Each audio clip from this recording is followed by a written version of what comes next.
24 ans, 47e mondial, qui a réussi la journée absolument parfaite.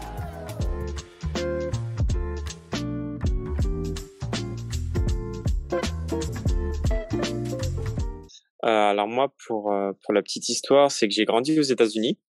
J'ai grandi aux États-Unis où j'ai fait la plupart de ma scolarité et du coup, c'est là où j'ai commencé l'escrime, un peu par hasard. Du coup, en fait, pour la faire courte, je suis revenu en France parce que j'avais pas la nationalité américaine et j'ai décidé de vouloir représenter la France pour mon rêve olympique. Du coup, j'ai atterri à Reims. Voilà, j'avais fait une université aux États-Unis 1 an et j'ai voulu surtout suivre mon rêve olympique. Et du coup, j'ai convaincu mes parents de pouvoir revenir en France et j'ai intégré du coup Neoma Business School où j'ai fait un bachelor, un BBA. Et à la fois, je menais mon double projet, mon sportif de haut niveau, où c'était au Krebs de Reims, où il y avait le pôle France junior, les 12 meilleurs Français juniors de toute la France, avec inclus la Guadeloupe, que ça soit métropole ou outre-mer.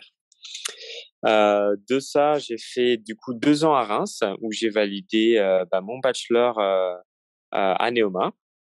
Où là j'ai fait pas mal de coupes du monde junior, de titres de coupe du monde junior et j'ai fait également vice-champion du monde par équipe, vice-champion d'Europe 2 fois par équipe. Et voilà, je pense que j'étais dans les 12 meilleurs mondiaux en junior. J'ai également fait pas mal de compétitions en, en national.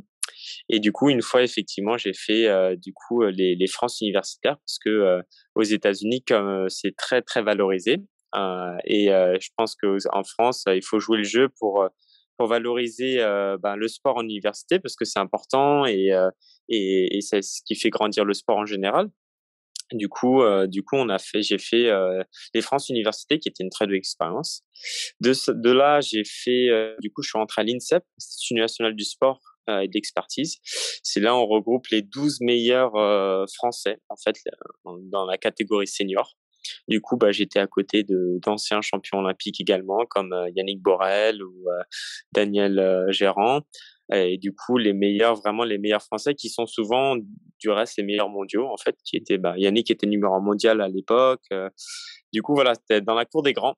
Et du coup, je suis rentré à Schema, où j'ai continué mes études en parallèle, où j'ai fait un master d'audit et de contrôle de gestion, que je viens de finir, en fait, du reste.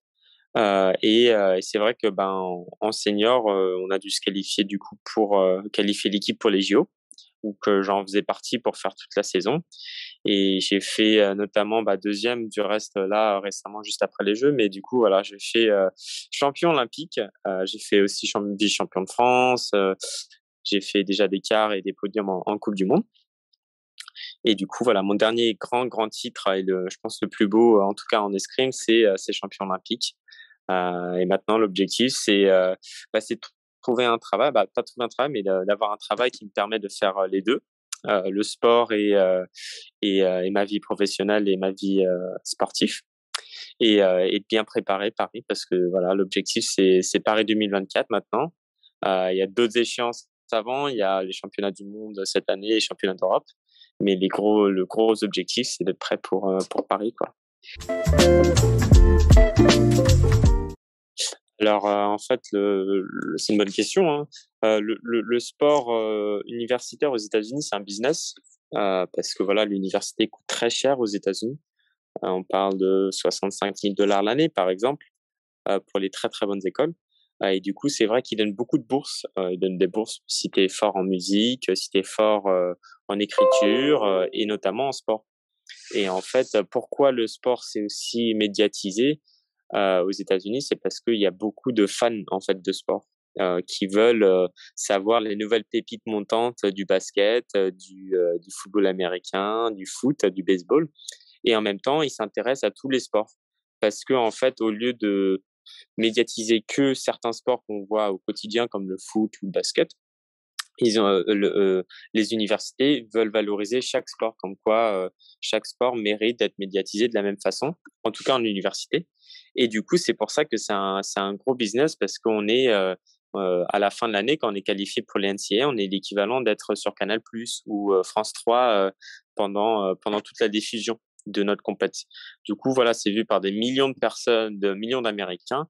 Et du coup, ça fait beaucoup de droits télé, ça fait un gros budget. Et du coup, c'est plus un business. En France, on est encore en train on valorise le sport. En fait, on valorise tous les sports, surtout en université, mais c'est moins un business parce que voilà, le sport c'est plus accessible en université et je pense que c'est quelque chose de bien.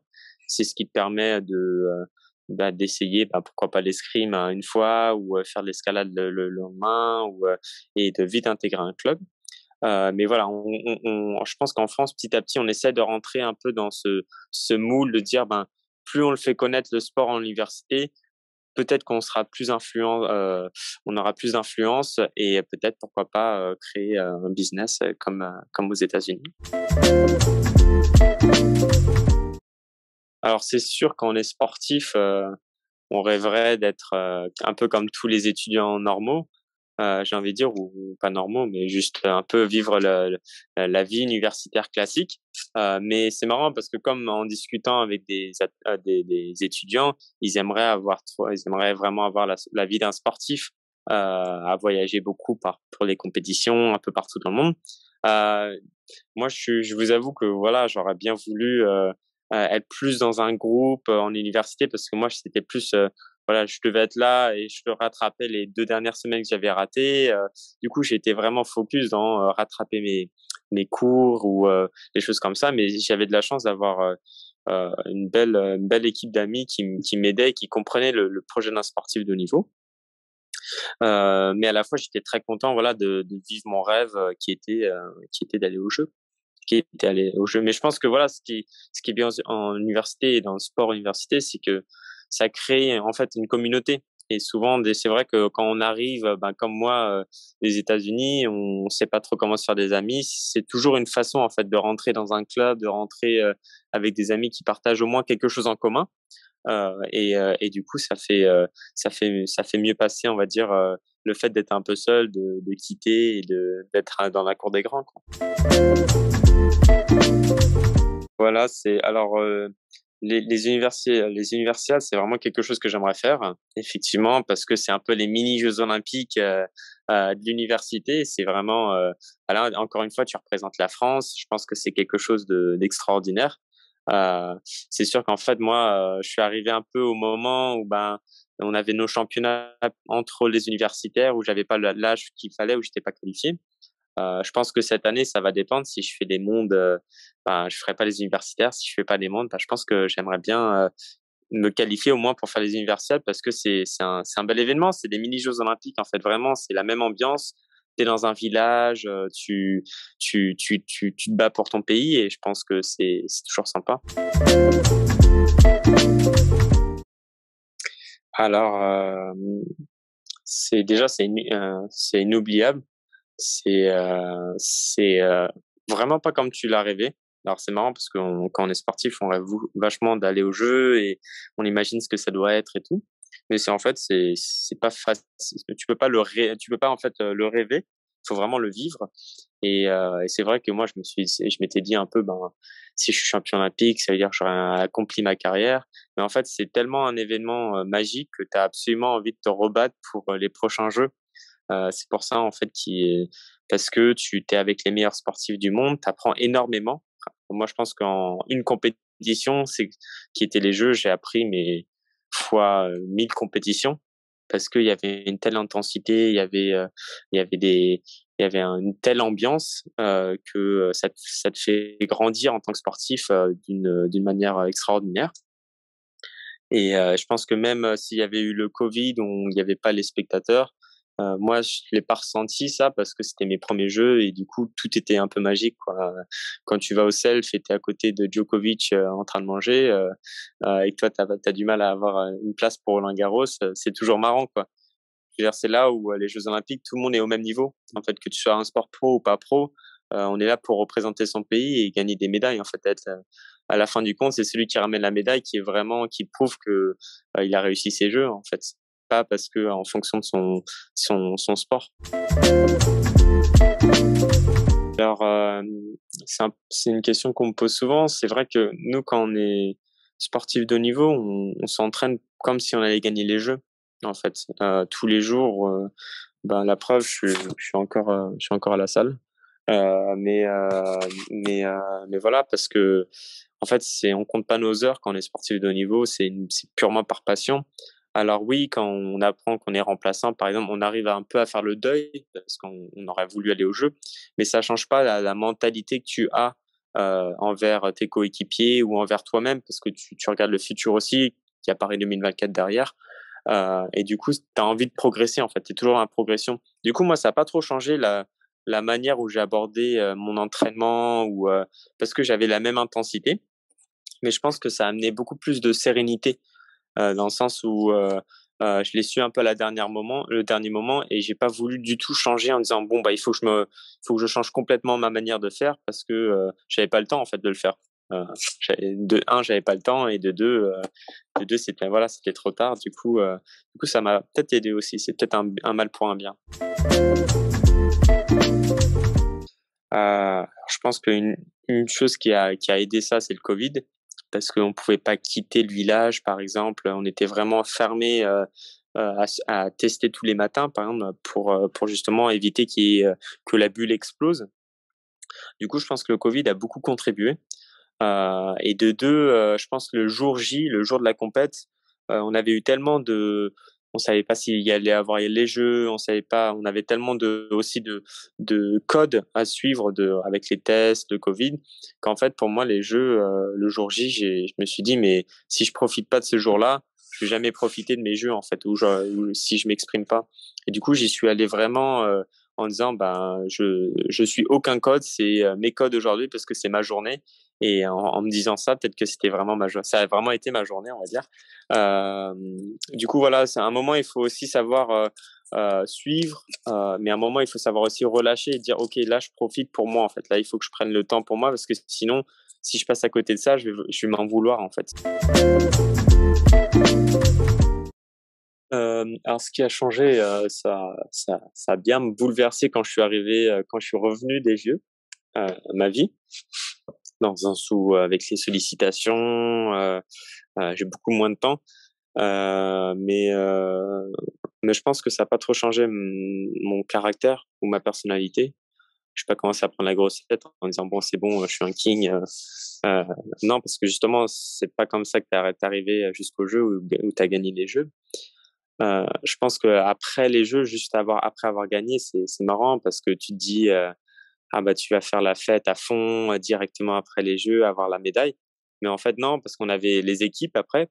Du coup, en fait, c'était un peu bizarre. Je suis arrivé, j'ai fait ma tournée télé, et après je suis allé au self à 3 heures du matin parce que je finissais la compète à 2 heures du matin.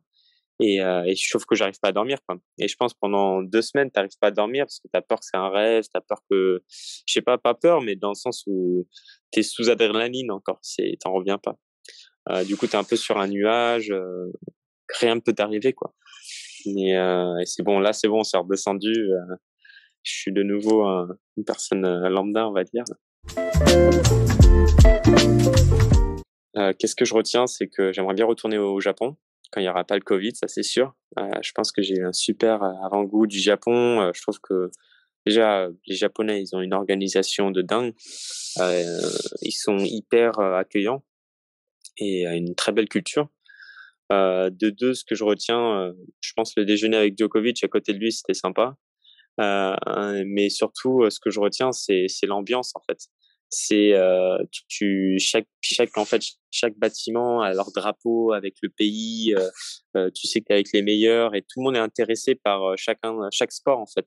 Il n'y a pas de ah bah moi je fais ça, du coup je suis pas vraiment intéressé par l'escrime. Non, tout le monde était intéressé par d'autres sports. Et je pense que ça c'est vraiment, si je devais donner un conseil au sport université, c'est ça, c'est de dire que chaque sport peut apporter différents points de vue du sport et différentes façons de s'entraîner. Et plus on s'intéresse à ça, plus on devient mieux dans son sport, en fait. Quand tu regardes des sportifs comme le judo ou la lutte qui doivent perdre 5 kilos en une semaine, et ils mangent qu'un avocat au self ici, ça montre un peu la mentalité qu'il faut aussi. Comme nous, à se donner des gros coups tous les jours après l'entraînement. Mais du coup, à l'entraînement. Mais voilà quoi. Ça c'est vraiment la mentalité que j'aime. J'ai beaucoup aimé des jeux et que tu la ressens vraiment quoi. La mentalité sportive. Alors déjà, je pense que le double projet c'est essentiel pour un sportif parce qu'on n'est jamais à l'abri d'une blessure. Et une blessure, ça veut souvent dire, ça va être compliqué. Des fois, c'est compliqué de revenir, des fois, c'est fin de carrière, ça dépend de la blessure. Il faut quand même une sortie de secours. Du coup, c'est vrai que moi, mes parents, ils m'ont toujours forcé à faire des études à côté, mais je pense que c'est essentiel en fait. Et c'est pour ça que même que ce soit les crèves ou les universités comprennent ça. Ils comprennent un programme d'un sportif de haut niveau que on fait 5 heures d'entraînement par jour. Que ouais, des fois, si je dors sur la table après en revenant de compète où il y a 6 heures de décalage, c'est peut-être normal. Mais du coup, voilà, ils font en sorte que les profs comprennent que je vais rater des jours, que c'est pas parce que j'ai un statut mieux que tout le monde. Non, c'est juste en fait en question de temps en fait. Et ils mettent beaucoup de moyens de temps en fait. Les moyens, c'est plus le temps que les profs prennent du temps des fois à t'expliquer certains cours, comprennent tes déplacements. Et du coup, le fait que le Grand Est ait des crêpes, par exemple, c'est ce qui permet à des sportifs aussi de faire les deux, de faire le sport de haut niveau et les études. Et ça fait un bon balancier aussi dans le sens où si l'escrime va pas bien, tu peux te rappuyer un peu plus sur les études pour mieux rebasculer. Ça c'est sûr. Quelle star je retiens? Je retiens Teddy Riner parce que en fait, moi, je suis à l'INSEP. Et du coup, il s'entraîne à l'INSEP et c'est vrai que la dernière fois que je l'avais vu, je le sentais un peu épais. Heu et du coup, je le voyais dans Vincennes avec son petit vélo de course. Du coup, il faisait énorme sur un petit vélo et c'est vrai qu'en le revoyant aux JO, je le voyais très serein, pas du tout fatigué et très sec en fait, on m'avait dit qu'il avait perdu 10 kilos en même pas un mois, quoi. Du coup, je pense que c'est le premier abord, c'est de le voir qui était impressionnant, parce que même si je le vois ici, heu, mais c'est vrai que ouais, je dirais sûrement Teddy Riner. Juste par l'aspect physique, en fait, comment il arrivait à se transformer pour être prêt aux JO, quoi. Ça m'a bien marqué et après, c'était surtout de rencontrer, moi, j'aime bien le tennis, du coup, les Tsitsipas ou même au basket, Rudy Gobert, quand on a fait l'introduction, l'ouverture des JO, j'étais à côté de lui et je me sentais tellement petit, mais bon, ça c'est normal, c'est le basket. Même si je suis petit déjà, mais ouais. Du coup, ouais, c'est vrai que et qui était hyper sympa en fait. C'est pas parce qu'il fait du basket que qu'il va pas te parler quoi. Vécu pleinement. Heu, je pense que c'est un alors ça je suis désolé, ça reste dans l'escrime, hein, et là on change d'arme, on passe sur du sabre. Et en fait, c'est le Hongrois qui a gagné du coup 3 fois les Jeux en individuel. Il a gagné Londres, Rio et maintenant Tokyo. Et moi je pensais pas qu'il allait gagner les 3 comme ça quoi, en fait. Gagner 3 fois les Jeux olympiques, je pense, c'est impressionnant et la manière où il l'a gagné encore, c'était, heu, waouh, quoi. En plus, moi je connais la discipline et c'est pas juste, il a vraiment ouais, comme il a masterisé, la compète encore. Je pense que Yannick Borel, c'est un très, très bon idole. Je pense que c'est quelqu'un qui transmet son savoir-faire. Il a pas peur alors que on est quand même ses concurrents aussi. Justement, c'est pour le faire porter vers le haut, justement pour lui se surpasser et ça, je trouve ça impressionnant comme quoi il a pas peur de donner, son savoir-faire et sa mentalité. Et le deuxième sportif, je pense, ça doit être, N'Golo Kanté, qui a une belle mentalité, je trouve, en tant que sportif de haut niveau. Il est très humble. Moi, je sais pas si je suis quelqu'un d'assez humble, mais je me considère assez humble. Mais c'est vrai que souvent avec le média, on met pas trop en valeur les caractères humbles parce que ça fait pas fureur sur les réseaux, etc. Mais je pense que c'est des très très beaux caractères à avoir, quoi, en tant que sportif. Déjà que je vais être perso, mais que je gagne, qu'on arrive à gagner 2 médailles d'or au JO, et que j'y fais partie avec mon équipe et en indiv. Et après, le souhait ultime, ça serait que la France fasse énormément de médailles, ça c'est sûr, parce que c'est à la maison. Yes, merci beaucoup, avec grand plaisir.